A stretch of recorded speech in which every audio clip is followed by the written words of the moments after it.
let's connect with Srivatsa, who is the Executive Vice President and Fund Manager of Equities at UTI AMC. Hi, a very good afternoon, sir, and thank you so much for your time. The mood in the market of late has improved a bit, but given the fall that we have seen in the past 2 months, there's still a lot of nervousness within the investors and especially within the retail investors, I would call it. Give us some sense, what is your outlook on the markets? Is the worst for the markets? Indian markets is behind us, and from here on, how can we see the index moving and which are the pockets you're finding opportunity? Yeah, hi. Thanks, and a very good afternoon. I think the markets have fallen in the last 6 months. So the fall started from October. Of course, it kind of accelerated in the month of January and February. But I think the key reason is a combination of two factors. One is obviously the starting valuations were high in October at around 20 times for Nifty and probably more than 25 times for the mid and small cap. So those valuations were clearly at an high, and they've been missed on the consensus earnings for this current year. And that has led to a fall, purely a fundamental led fall. The other is the FISLA. I think post the US elections, there has been a flow, there has been a risk of kind of a situation in global markets where, people have moved money from the emerging markets till Jan or Feb. So it's a combination of these two where a big market player is looking to sell out or has sold out a lot, combined with a slightly weaker fundamentals has led to it. Having said that, we believe that whatever fall has happened in the last 6 months, specifically in the last 2 months, most of the negatives is captured.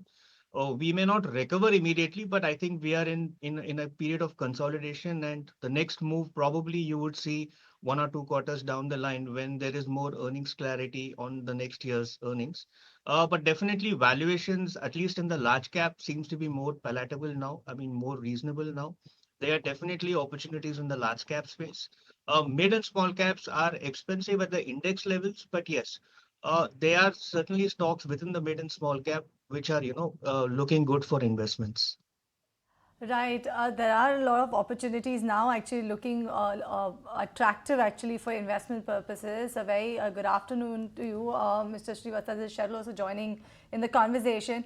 There are a lot of opportunities indeed, given the fact that everyone's only talking about banks. But apart from banks, where else do you think the sort of opportunity lies? Do you think that it makes sense to look now at those narrative stocks which saw actually a sharp downtick? When I talk about narrative stocks, it would be these PSU counters in defense or in the power space, which have seen a sizable amount of correction already. Yeah, so coming to those narrative stocks, I think power definitely within the PSU power specs, I think the valuations have corrected and probably looking good in terms of investment because I think the growth outlook is decent. On the private power pack, I would still be skeptical because a lot of them on renewables and valuations while has corrected but are significantly higher. I mean, especially if you look at a global renewables or any other sector, I think they are significantly higher. So definitely the PSU power pack is looking good. In terms of, I think, oil and gas, also the sector has underperformed a lot in the last 1 year.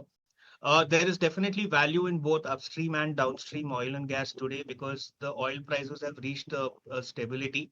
And there have also been very consistent government policies. So these companies are very high dividend yield stocks, and there is a fair amount of certainty as far as earnings is concerned. So oil and gas is also a space where both upstream and downstream, which is kind of looking good. The other sector where we are positive and we still continue to hold on is telecom. I think that's one of the very few sectors where there is a certainty on the earnings. The valuations are definitely on the higher side, but it's one of the very few large cap sectors where the certainty on earnings is extremely high. It's a fairly consolidated sector, and that's a sector we are quite positive on. And lastly, metals. I think while the stock prices have run up in the last couple of months, but metals is something globally we believe that there is a kind of a supply shortage or there is a constraint on supply. And we believe that the current prices of both base and ferrous metals will hold on for the next couple of years. I think the market prices are not implying that. So there is definitely value as far as the metal stocks goes. Well, Mr. Srivatsa, I just wanted to dig a little bit deep into your take on the middle pack, because on a YTD basis, the index has definitely outperformed the benchmark indices. How much more run up from here on are you expecting within the pack, and which pockets are you finding opportunities? Because we have some of those domestic plays, some of the companies catering to the international markets as well. Within the middle basket, there's a lot of segmentation or fragmentation rather with respect to different commodities. So give us some more sense there. Yeah, I would be more constructive on the non-ferrous side. I think that's where I believe is that the prices are more stickier there. I think there is a lot of supply crunch happening. So especially say, for example, on the aluminum side, China has capped its capacity at 45 million tons, and there is a reasonable good amount of demand as well globally. So I believe the current prices, while, if you look at most global brokerages, they are forecasting for an increase, but even if the current prices of aluminum sustains for the next 1 year, I think that's good enough for the stocks. On the ferrous type, on the ferrous stocks, obviously the safeguard duty is a kind of a big, a big positive for the sector in the near term. That will cushion the earnings. The other positive on the ferrous side is globally the prices are weak. There are concerns on China, but I think if you look at the absolute prices globally, they are weak. So they need to, I mean, it can only go all the way up. So it's a wait and watch, but definitely in the near term, I think ferrous also should do well given the backdrop of the fact that there is a safeguard duty being imposed. So that should provide a lot of support on the earnings. Overall, I think I'm more constructive on the non-ferrous side.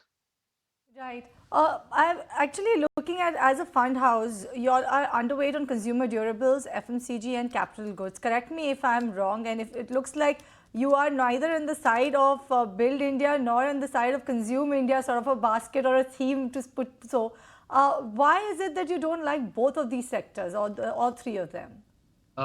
See, I think I can only talk about my strategy. So my strategy specifically focuses on value, relative value.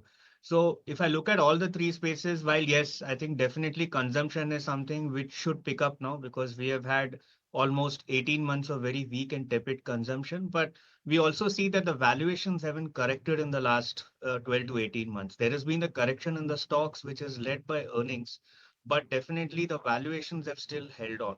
So we are still circumspect in terms of the valuation. We would wait for a better entry point. In case of FMCG, I think there has been a very clear, growth challenges, and they may still continue. I would say outside of that, probably retail and consumer durables would start, showing some level of growth or return of growth in the next year. But the valuations needs to correct before, I take a constructive view on both these sectors. But FMCG is something where probably I see concerns on growth, though I must add that the valuations there are probably, cheaper on a relative basis with regards to its 5-year history. All right, Mr. Srivatsa, with this, we let you go on that. Thank you so much for taking the time Thank out you. and speaking with us this afternoon. If you like this video, then like, share and subscribe to ET Now.